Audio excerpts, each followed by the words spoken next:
So now it is that your girls recorded. Let's go ahead. Let's start this damn reaction, shall we? Luisa, shout outs to you, gang. Why rappers are scared of Kendrick Lamar. And after everything it is that happened with all the disses it is that he's done, the cultural reset of dropping Not Like Us, having people going up to Canada to try a new King or New Ho King restaurant, all of that stuff. But now we gotta go ahead and see why it is that people should really be scared of this man. So without further ado, let's get into this next video, y'all. Let's do it.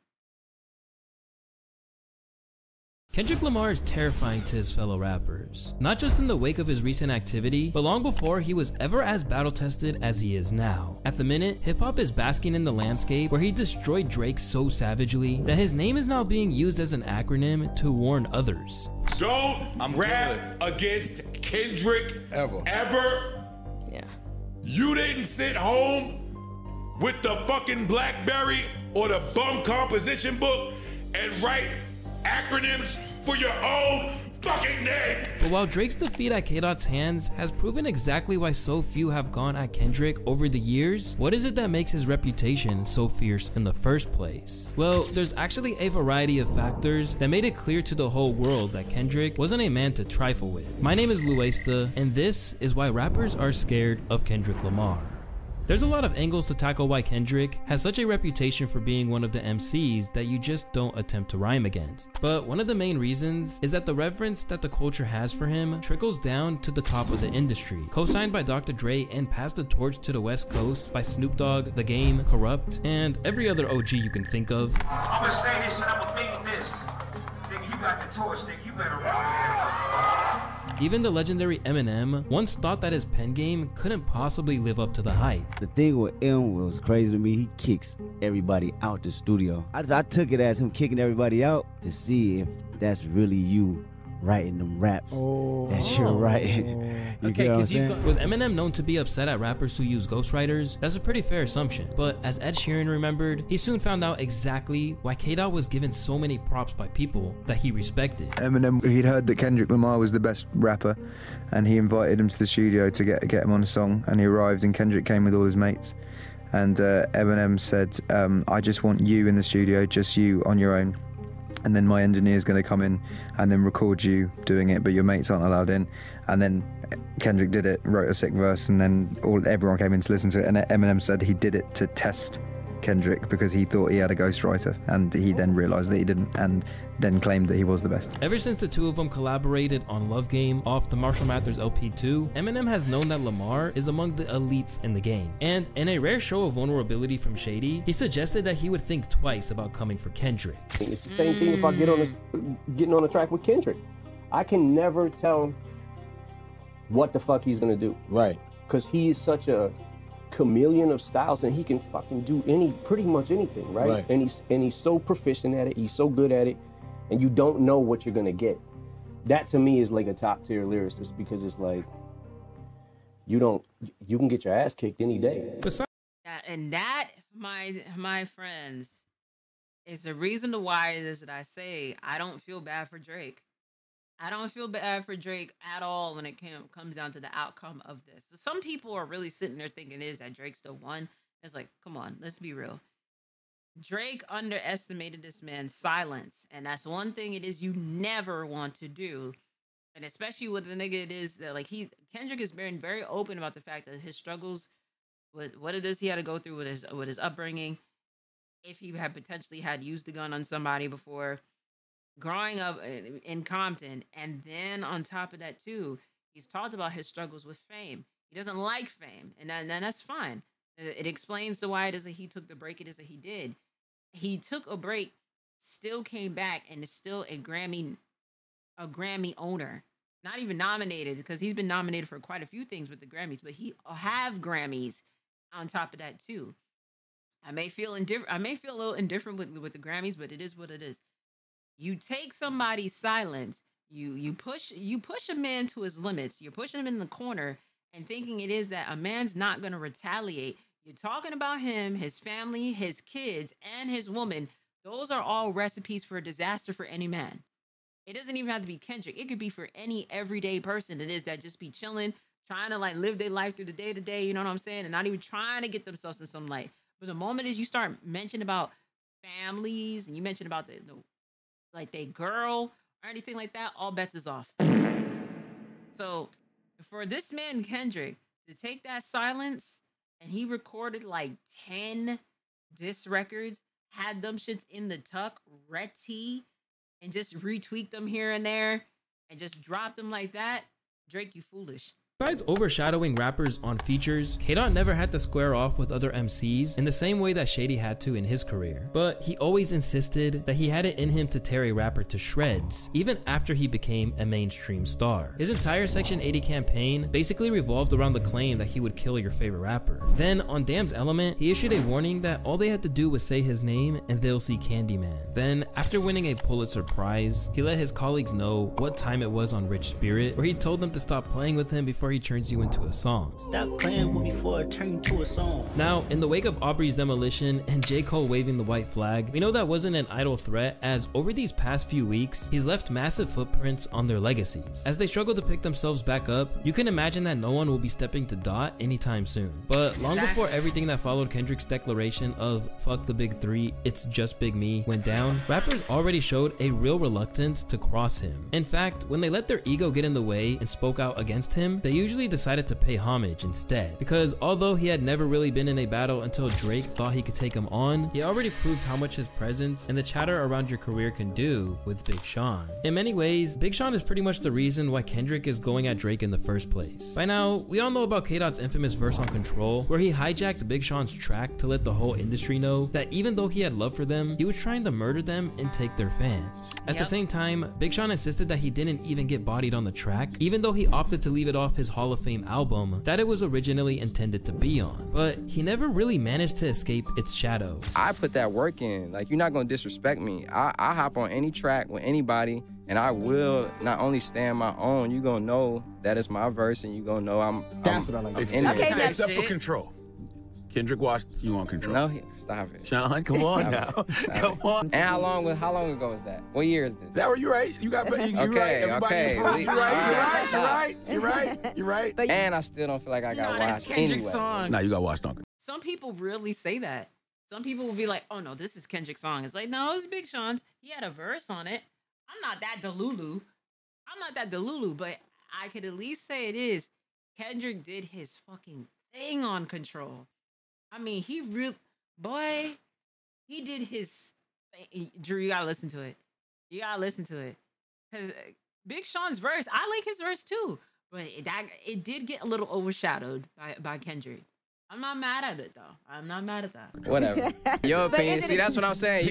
You can't focus on people's opinions. You know why? Because that's going to throw you off. Although he never fully accepted that there was beef, Big Sean did attempt to throw subliminal shots at Dot from time to time. For example, on songs like Me, Myself, and I and No More Interviews, people felt like the Detroit rapper was aiming at Kendrick's rapping style. But as is often the case, Kendrick never even acknowledged that anything was going down. Then, on The Heart Part 4, he let the world know that he heard what was being said, and that if he kept pushing, Big Sean would get what he thought he wanted. My fans can't wait for me to sun your punk ass and crush your whole little shit. How big pun your punk ass, you a scared little bitch.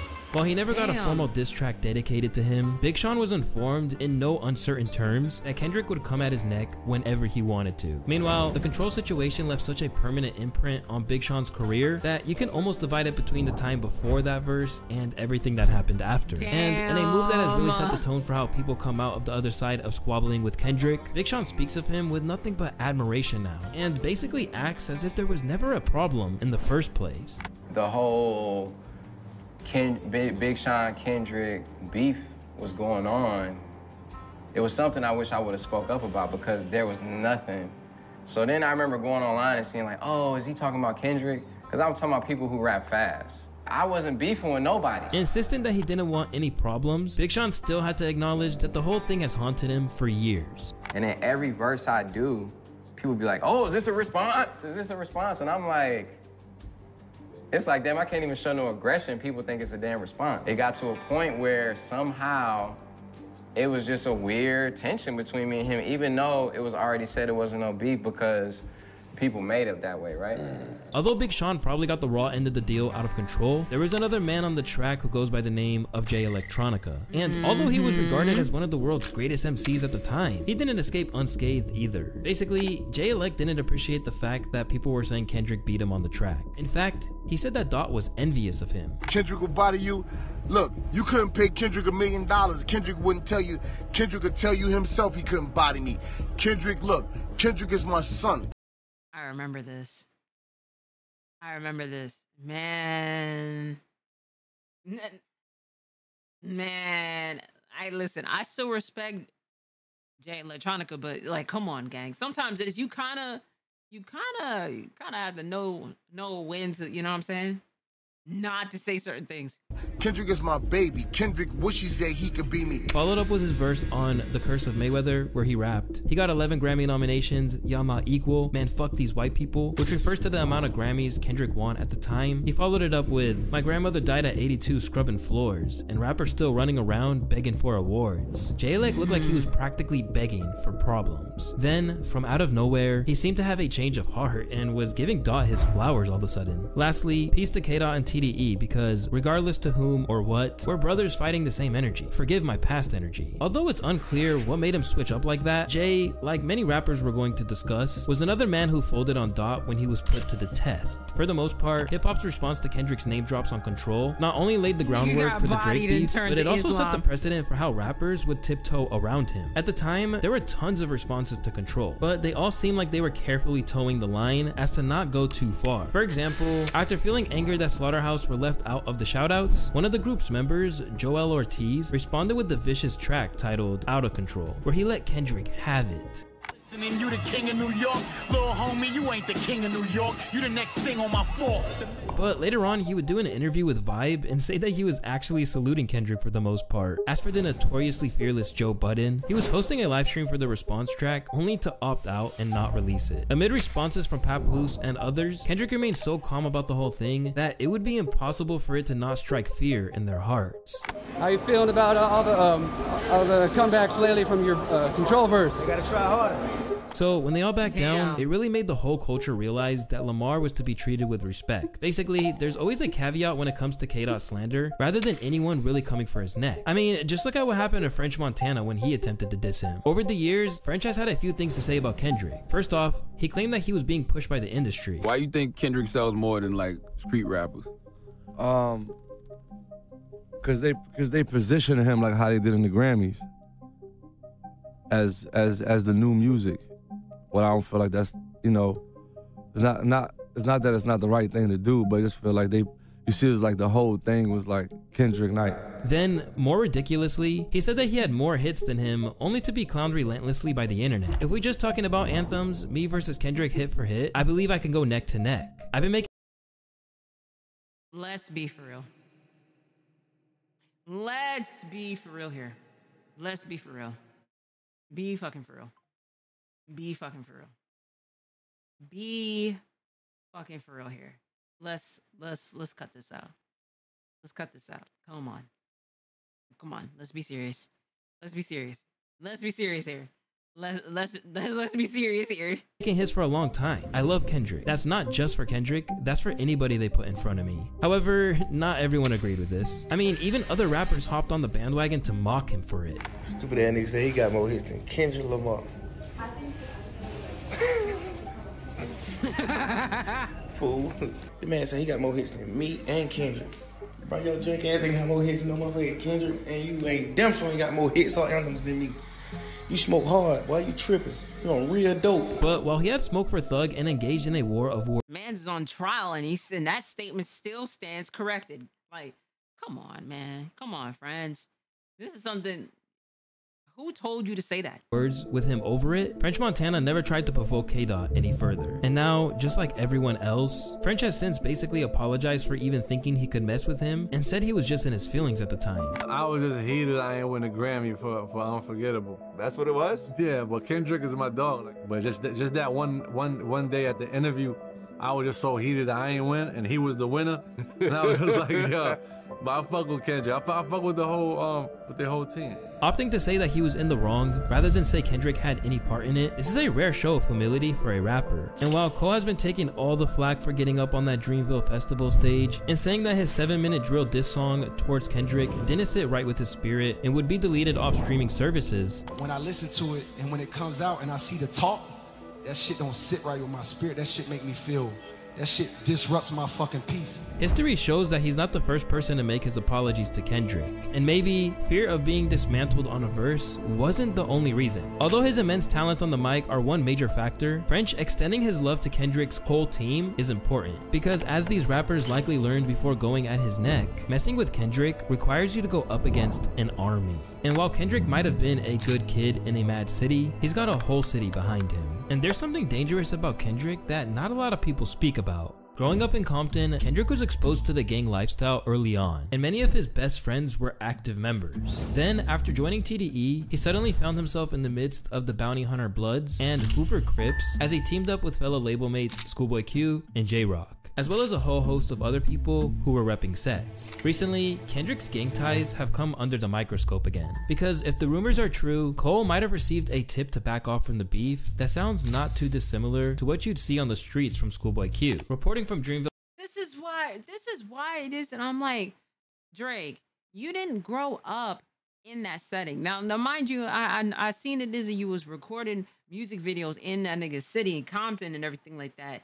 You didn't grow up in Compton to know how Compton really is. And the fact that he has the whole West Coast on his side like that, it's like, you won't be able, even still to this day, you probably may not even really go to Cali like that, to where it is like, unless it is you are fully protected with like a whole bunch of security and stuff like that, you may have to be tight-nipped. But let's really think about this. You try to go toe-to-toe with the nigga it is who grew up with that type of environment. He is literally the product of the environment it is that he raps about. What the fuck you thought this was? You thought it is you can go toe-to-toe with somebody it is who's been a part of that shit, seen that shit, and probably have done a couple things of that nature as well? Come on. Let's be for real here.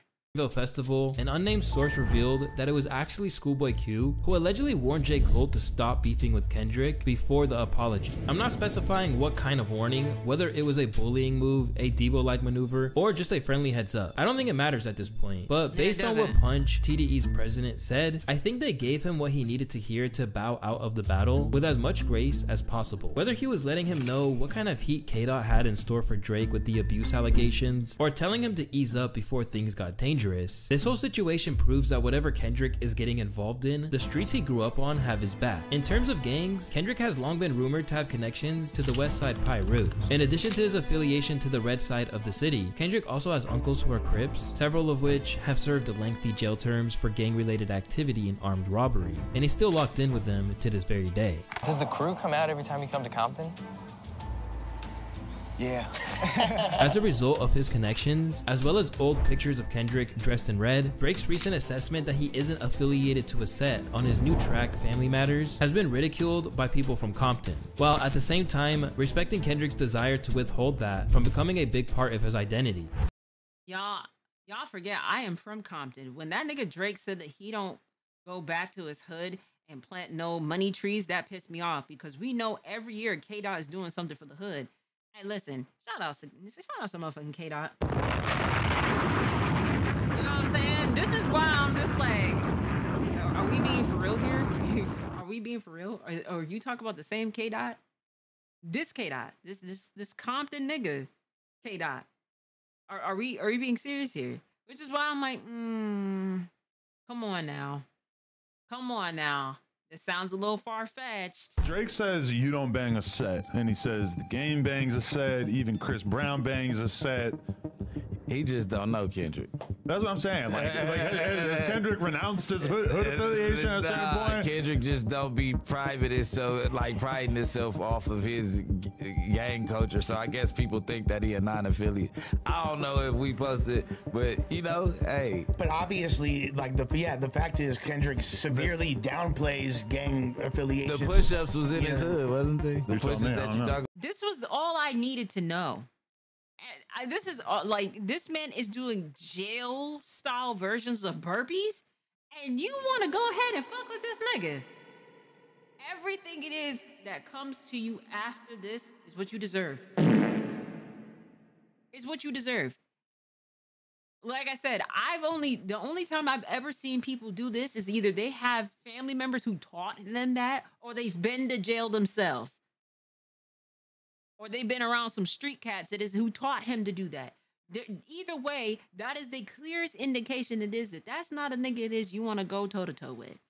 So as far as I'm concerned, Drake, you got what it is you deserve, gang. Talk about they at the park. Once again, the clues for Cali having his back have all been there in the music. On Section 80's Poor Man Dreams, Kendrick has a line where he says, "The city got my back, before that I give them my torso. You think about it."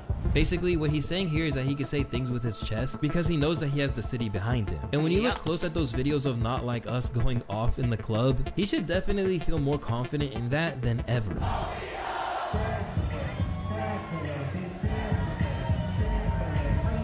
But while this could be taken literally for the whole state of California, that line may contain allusions to his gang ties. In an interview from back in the day, Snoop Dogg went into more detail about this. It's just that he's a nice guy, so they have a problem with it because he doesn't have a gangster approach. But let me let y'all know, he got 100,000 motherfucking gangsters with him. So y'all better watch what y'all say. Exactly. You understand what I'm saying? Keep it hip-hop, because that's what he did. He kept it all hip-hop. In spite of the fact that Kendrick hasn't ever definitively said he was a gangbanger, what we do know is that there are times in his life where he moved like one. Back in the day, Dot tried to intimidate AD of the No Jumper podcast and Back on Fig because Kendrick thought he was from a rival neighborhood. Hey, you want to know a crazy thing about Kendrick, bro? My first encounter with him, he thought I was somebody else, bro. He low-key tried to press me. Who? Kendrick Lamar. Who do you think you were? Gorilla Black? From a different hood. I guess some niggas jumped him back in the day. And I came to the studio and he was mad. He was like, "Hey, you from Almond Block?" And I was like, "Nah," but he was hot. You banged on him back? Where's Almond Block? No, Almond Block is another hood in Compton. And I was like, "Nah, I ain't from Almond Block." He thought you were lying. And he was like, "You is from Almond Block." I'm like, "Nah, I ain't from Almond Block, I'm over here." He was like, "All right," and then we was cool after that. But he was say, mad though. "All right"? No, he was mad. Yeah, he was mad. Like if I was from Almond Block, he would have got his get back on me that day. From the gang members which regularly appear in his music videos, the musical appears like mustard, proving that they'll throw away any other relationship to ride for his Cali comrade. Dot's status as king of the West Coast, and everything that entails it, would make anyone think twice before coming at him. But while there was speculation that Kendrick wasn't to be taken lightly, it's safe to say that this Drake battle has made that crystal clear. Although OVO stands like Maul or academics may argue otherwise, there's no denying that Kendrick washed Drake. Bearing the music itself, the fact that he overthrew Drake's record for the highest streams for a rap song in a day with a track where he calls him a sex offender, it's just diabolical. Now, fans are waking up to the fact that he just wasn't to be messed with. I knew Kendrick Lamar was a dude that needed to be left alone when that video of him doing burpees in a parking lot while listening to oldies dropped. Something is clearly wrong with him. Look at this fucking psychopath. He's listening to old school. I forgot. He was listening to old school music while doing burpees. Jail style burpees. His willingness to take a rapper out aside. If that's not the clearest indication of leaving a nigga alone. Oh my God. If that is not the clearest indication of just leaving someone the hell alone, then I don't know what is. I never saw this video. Hey, man. Amen, same man. What's happening to Drizzy these days further explains to why he wasn't challenged before now. Because while people have been throwing jabs at Drake for years, it doesn't matter if they don't hit the general public. But with Kendrick, you have a rare mix of someone who isn't just obscenely skilled, but also has the platform to slander you and reach huge audiences. It's the fear of embarrassment. He's a better rapper than almost everyone in the industry skill-wise. He can do both mainstream and underground style music when most artists just choose one and never change. Because he can immortalize you in a negative light in the form of a classic hit. If you needed proof that this is a real thing, just look at this school teacher's comments about the change in tone around Drake in the wake of Not Like Us dropping. I, up until today, taught at a very Drake-centric high school. Rich Baby Daddy is the most frequently requested song to put on my class playlist. If I ask students what they're listening to in their headphones, Drake. The week after the leak was a nightmare. But today I walk in and I can feel that there has been a tectonic shift. Oh my God. This is a Kendrick school now. I polled my classes on what they thought, and they were ready to throw down for Kendrick. I had like one Drake defender in each class, if that. And honestly, I feel bad for those kids because they were getting screamed at. As people move to the sides, he has even hit Drake in his pockets. According to Billboard, from May 3rd to May 6th, Lamar's discography earned around 50 million streams, up 49% from the previous Friday to Monday tracking period. Meanwhile, Drake's overall catalog is actually down when you similarly compare his streams from that weekend to last weekend, and remove his 2 streaming available response tracks, Push-Ups and Family Matters. Although Kendrick won't overtake Drake's streaming numbers as a whole, what is clear is that Kendrick's versatility has proven to be a weapon, and as Eminem suggested earlier, one of the reasons why it's not advisable to test him. If you go through all these records, from Like That to Euphoria to 616 in LA to Meet the Grahams to Not Like Us, none of those records sound the same at all. It's the widest range I've ever seen. And that is the reason why K-Dot is such a fucking GOAT. All of those songs don't sound the same. They have their own different type of feel to it, and it still hits each and every single one of them. Like, god damn. Who better than Kendrick? Kendrick is the nigga to do it, man. Man. In the amount of time. At this rate, Drake, just go back to doing like dancey hip hop, you know, czar playing music type of shit. Like, just go back to doing that. Go back to singing for a little bit, gang. Because this is, you lost this one. Count your blessings and just go ahead and be in the R&B singing nigga, the light skin singing nigga. Just do that. Any diss battle ever.